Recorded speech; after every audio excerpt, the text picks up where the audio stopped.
تو میں یہ عرض کر رہا تھا کہ علم کی 3 قسمیں ہیں، ٹھیک ہے نا. ایک علم وہ جس کی آپ میں سرے سے صلاحیت ہے ہی نہیں. ایک علم وہ جس کی صلاحیت ہے لیکن ہر ایک میں نہیں ہے، کچھ لوگوں میں ہے اور کچھ لوگوں میں نہیں ہے. تو اس طرح سے ہم نے 3 قسموں میں تقسیم کر دیا. پھر جتنی قسم میں بھی ان میں بنیادی 2 قسمیں ہیں. کچھ علوم وہ، بلکہ 3 قسمیں ہیں. کچھ علوم وہ ہیں جن کے سیکھنے سے آپ کو نقصان ہوگا. کچھ علوم وہ ہیں جن کے سیکھنے سے نہ فائدہ ہوگا نہ نقصان، ٹائم ویسٹنگ ہوگی. اور کچھ علوم ایسے ہیں جن کو سیکھنے سے آپ کو دنیا میں یا آخرت میں فائدہ ہوگا. تو نبی صلی اللہ علیہ وسلم اور اسلام اور قرآن ان علوم کو فوکس کرتا ہے کہ جن کی آپ کے اندر صلاحیت بھی ہو. نمبر 2، جن کو سیکھنے سے، جس نالج کے آنے سے آپ کو دین یا دنیا میں فائدہ بھی ہو. تو آپ چھنی سے چھانے صبح و شام جو آپ معلومات لے رہے ہیں نا. اب علم کے ذرائع بہت سارے ہیں. یوٹیوب ایک ذریعہ ہے، مذہبی اسکالرس کو سننا اور ڈاکٹروں کو سننا، ٹیلی ویژن میں سارا دن بیٹھ کے پروگرام دیکھنا، یہ سارے کس کے ذرائع ہیں؟ علم کے. دیکھنے سے بھی علم آتا ہے، سننے سے بھی علم آتا ہے، کتاب پڑھنے سے بھی بولو علم آتا ہے. کچھ علوم ایسے ہیں جو آپ کوشش کے بغیر ہی آ رہے ہوتے ہیں. وہ یعنی آپ سیکھنے کی کوشش نہیں کرتے لیکن ماحول آپ کو سکھا رہا ہوتا ہے. مثال کے طور پر سردیوں میں آپ نے ہمارا بیان سنا کہ ٹھنڈے پانی سے نہانا چاہیے. آپ نہا کے باہر آئے تو پہلا جو آپ نے جو شاور کھولا نا تو وہیں کھڑے کے کھڑے رہ گئے، ہل ہی نہیں پا رہے آپ. تو ایک نالج میں اضافہ ہو گیا. آپ کی نالج کیا ہو گئی؟ آٹومیٹیکلی بڑھ گئی کہ بھائی یہ حکم ہر ایک کے لیے نہیں. پہلے عادی بنانا پڑتا ہے اپنے آپ. آج تک ٹھنڈے سے نہائی نہیں، ایک دم ٹھنڈے ٹھاٹ ہو گئے، باڈی برداشت نہیں کر پا رہی. یہ نالج ایسی نہیں جو آپ نے سیکھنے کی کوشش کی ہو، آٹومیٹیکلی آپ کو یہ نالج مل گئی. دوسری شادی کے بعد انسان، منہ سے ایک لفظ آ رہا تھا، ایسے ذلیل ہوتا ہے. وہ جو جیسے ہمارے یہاں کہتے ہیں نا فلانے کی طرح ذلیل ہو گیا. اب وہ اچھا نہیں لگ رہا وہ لفظ. ابے کتوں کی طرح ذلیل ہے، کیا بولوں اس میں اور کس طرح ذلیل ہوتا ہے آدمی. کیونکہ پہلے سسرال سے اتنا دباؤ، اتنی گالیاں، اتنی صلواتیں، یہ نالج بھی جب تک آپ کو تجربہ نہیں ہوتا نا اس وقت تک یہ نالج حاصل. حالانکہ آپ نے شادی ذلیل ہونے کے لیے کی نہیں تھی، یہ نالج حاصل کرنے کے لیے تھوڑی کی تھی آپ نے دوسری شادی کے. دیکھو کیسے ذلیل ہوتے ہیں.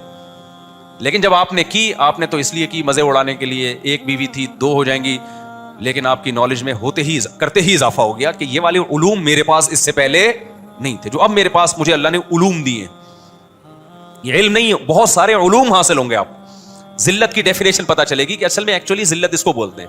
اس سے پہلے تو ہم باپ سے ڈانٹ کھانے کو ذلت سمجھتے تھے. وہ ایک آدمی کا بڑا اچھا کلپ آیا کہ ٹیمپریچر کے بارے میں لکھا ہوتا ہے نا، اتنے ڈگری ٹیمپریچر ہے لیکن فیل اتنا ہوتا ہے نا. تو لوگ بڑے پریشان ہوتے ہیں، یار جب جتنے ڈگری ٹیمپریچر ہے، ہیٹ ہے 30 ڈگری ہے تو فیل بھی 30 ہونی چاہیے نا. 30-35 کیوں ہو رہی ہے؟ 30 ڈگری جو فیلنگ میں 35. تو اس نے بتایا کہ اس کی مثال ایسے ہے جیسے آپ کے ابا نے آپ کو تھپڑ مارا اور اسی دوران آپ کا دوست آ گیا. تو تھپڑ سے جو آپ کو ذلت ہوئی تھی نا، وہ تو ذلت جتنی ہونی چاہیے تھی، لیکن جیسے ہی آپ کا دوست آ گیا اور آپ کے منہ پہ اس نے نشان دیکھا تو فیلنگ کیا ہوں گی؟ وہ ڈبل ہوں گی. سمجھ رہے ہو کہ نہیں؟ تو کچھ نالج ایسی ہیں جو ہم نہ چاہتے ہوئے بھی ہمیں حاصل ہو رہی ہوتی. بہت ساری نالج کی ایسی قسمیں ہیں جو ہمیں نہیں پتا ہوتا لیکن ہم تجربوں سے سیکھ رہے ہوتے ہیں. وہ گاڈ گفٹڈ نالج ہوتی ہے اور وہ زیادہ تر مفید نالج ہی ہوتی ہے. وہ اللہ کی طرف سے نالج ہے کہ اللہ سکھا رہا ہوتا ہے. اب ذلیل تو ہوتے ہیں 2 شادیوں کے بعد، لیکن پھر بھی کریں آپ اس ذلت کو اللہ کے لیے برداشت کریں. تو اب ایک بات اچھی طرح سمجھ لیں، ہم جو صبح و شام جو ہمارے پاس نالج آ رہی ہے فیس بک سے، یوٹیوب سے، ٹک ٹاک سے، انسٹاگرام سے، کتابوں سے، ٹیچروں سے، مذہبی اسکالر سے، مسجدوں میں بیانات سے، اس میں آپ کو جو غیر اختیاری نالج ہے اس کو تو آپ روک نہیں سکتے.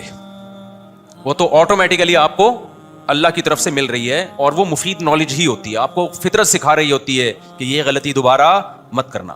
جیسے مجھے یاد ہے بچپن میں ہماری دادی کی رشتہ دار لگتی تھی، بلکہ ہماری والدہ کی دادی لگتی تھی. وہ ہم چھوٹے بچے تھے تو انہوں نے وہ پان کھاتی تھی. اللہ نے مجھے سگریٹ پان سے اس واقعے کی وجہ سے بھی بچایا ہوا ہے. تو کیا تھا کہ بچوں کو شوق ہوتا ہے، میری عمر 10 سال تھی تو میں نے چپکے سے جا کے ان کا تمباکو کا ڈبہ کھولا. میں نے کہا یہ کیا کھاتی ہیں صبح شام؟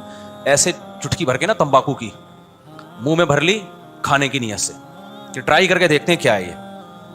الحمدللہ ایسا نالج میں اضافہ ہوا.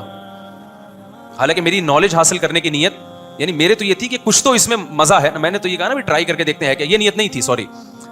نیت یہ تھی کہ یہ جو ہماری والدہ کی دادی ہیں یہ اتنے شوق سے یہ پابندی کے ساتھ کھاتی ہیں، کچھ تو نشہ ہوگا نا اس میں، ہم بھی کھاتے ہیں تو وہ اتنی اتنی سی چٹکی لیتی ہے, ہم نے کہا چمچ بھر کے ہم نگل لیتے ہیں اس کو.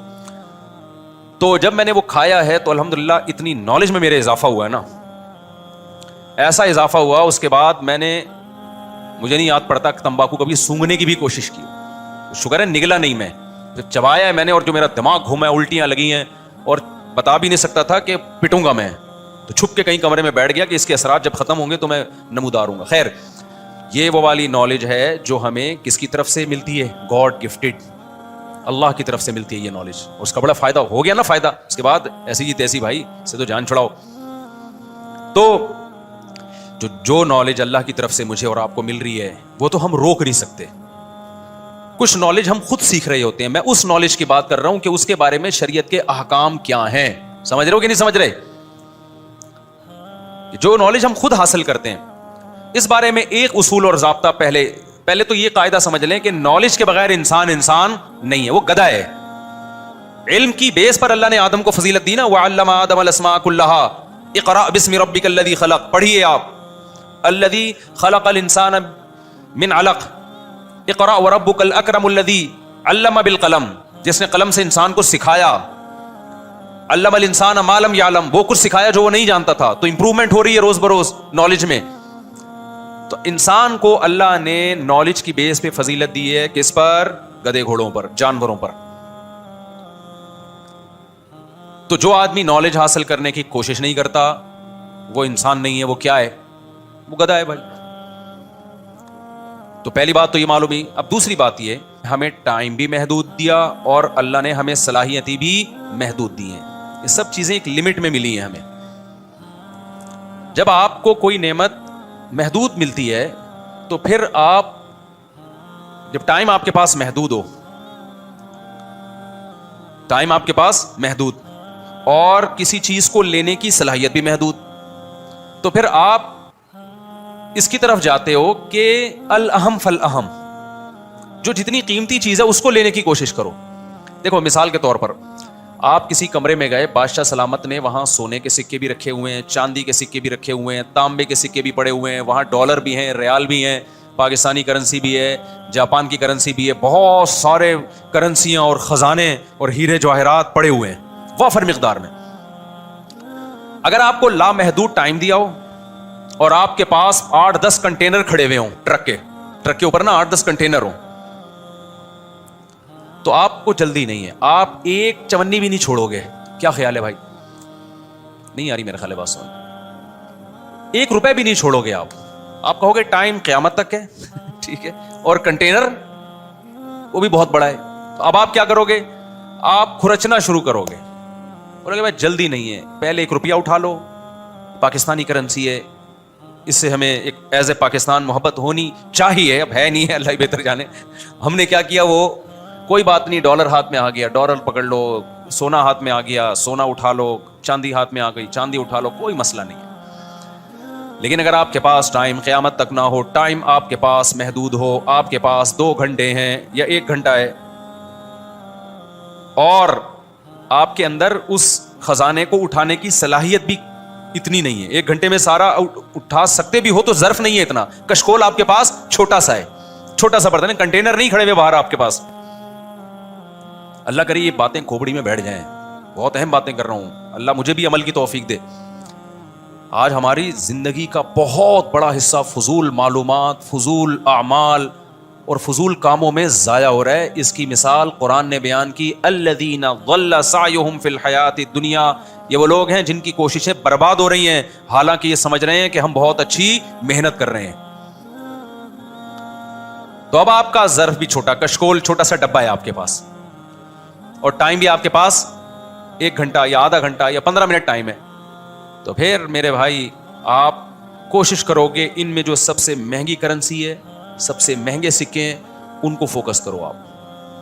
اب اس دوران کوئی بیوقوف آئے, آپ جا رہے ہو ڈالر کی طرف, وہ آ کے کہے یہ پاکستانی روپیہ اٹھا لے, یہ کیوں چھوڑ رہا ہے بھائی اتنے, اس کے یہ 10 روپے کا کچھ نہیں تو کم از کم گٹکا تو آ جائے گا, لے لے. آپ ہٹاؤ گے, ہٹا بے, ابے ہٹا کیوں رہا ہے, یہ دلائل دے رہا ہے, یہ دیکھ 20 روپے کی میں نے فلاں چیز خریدی, یہ دیکھ 50 روپے کی میں نے فلاں چیز خریدی, یہ دیکھ. تو آپ اس کی باتوں سے متاثر ہوگے, اس کا یہ فائدہ اس کا یہ فائدہ. آپ بولو گے بھائی تو میرا ٹائم کیوں ضائع کر رہا ہے, اگر 10 روپے سے یہ آ سکتا ہے تو $10 سے اس سے 10 گنا زیادہ چیزیں آ سکتی ہیں. اور اس سے بھی آگے جو سونا پڑا ہوا ہے نا اتنا سا, وہ تو 2 تولے سونا کی ایک چھوٹی چھوٹی ٹکیاں پڑی ہوئی ہیں, 10 تولے سونے کی ٹکیاں پڑی ہوئی ہے, اس سے تو پتہ نہیں کیا کچھ آ جائے گا. بالکل یہی شیطان ہمارے ساتھ دنیا میں کرا رہا ہے. ہمیں چھوٹی چھوٹے معلومات, فضول قسم کی کتابیں, فضول قسم کے اسکالرز کو سننا, ان چیزوں کو سن کے ہم سمجھتے ہیں نالج امپروو ہو رہی ہے ہماری. مجھے بنو میاں کا پتہ چل گیا بھائی, بنو میاں کا سب پتہ چل گیا, کچے چھٹے کھل گئے بنو میاں کے. مجھے پتا چل گیا کہ فلاں سیاسی صحیح ہے, فلاں غلط ہے. مجھے پتا چل گیا کہ جی وہ فلاں کی بچی گھر سے بھاگی تھی, کس کے ساتھ بھاگی ہے. میری نالج میں اضافہ ہو گیا. مجھے پتا چل گیا کہ وہ جو مشہور کیس چل رہا ہے نا ابھی کورٹ میں, اس میں جج کی غلطی ہے یا جج نے پیسے کھائے ہیں کہ نہیں کھائے ہیں. مجھے یہ پتا چل گیا. آپ نے سیاست میں جانا ہے نا, یا جب کوئی آپ سے کوئی بہت بڑا تجزیہ کرنا ہے آپ نے, تو پھر تو ٹھیک ہے. ایک عام آدمی کو کیا ضرورت ہے, میں نہیں کہہ رہا یہ نالج حاصل نہ کریں, تھوڑی بہت یہ نالج کا ہونا ضروری ہے. کھپائیں نہیں اپنے آپ کو ان چیزوں میں. آپ کو اگر کرکٹ دیکھنے کا بہت زیادہ شوق ہے, بھائی سارا دن ٹی وی کے سامنے کیوں بیٹھے ہو, 1 گھنٹے بعد فون کر کے پوچھ لیا کرو کیا چل رہا ہے بھائی, آخری اوور دیکھ لو یار, آخری اوور دیکھ لو. آپ سمجھ رہے ہو کہ مفتی صاحب ہماری انٹرٹینمنٹ میں رکاوٹ بن رہے ہیں؟ نہ. میں آپ کو یہ بتانا چاہ رہا ہوں کہ آپ جس انٹرٹینمنٹ کے لیے کئی گھنٹے کھپا رہے ہو نا, وہ آپ کی لائف سے انٹرٹینمنٹ کو ختم کر رہا ہے. آپ اس سے زیادہ ایسے کام کر سکتے تھے کہ پوری زندگی آپ انٹرٹین کر سکتے تھے. آپ لائف کو ایسا کارآمد بناتے, پوری زندگی مزے اڑاتے. آپ نے جو اپنی جوانی کا بہترین حصہ تھا وہ گھنٹوں گھنٹوں ٹی وی کے سامنے بیٹھ کے برباد کر دیا. یہ ایسے ہی ہے جیسے 1 روپیہ اٹھانے کے بجائے وہ ڈالر چھوڑ کے کیا اٹھا رہا ہے, روپیہ اٹھا رہا ہے, اور اس پہ خوش ہے کہ مجھے گٹکا مل رہا ہے اس سے, اور دیکھو کتنے مزے اڑا رہا ہوں. اگلا کہے گا بھائی تو کیا کر رہا ہے, اس سے زیادہ تو کما سکتا تھا, اس سے زیادہ کما سکتا تھا. سارا دن آپ ٹیلی ویژن کے سامنے, سارا دن ٹک ٹاک, سارا دن انسٹاگرام, سارا دن فیس بک, سارا دن واٹس ایپ.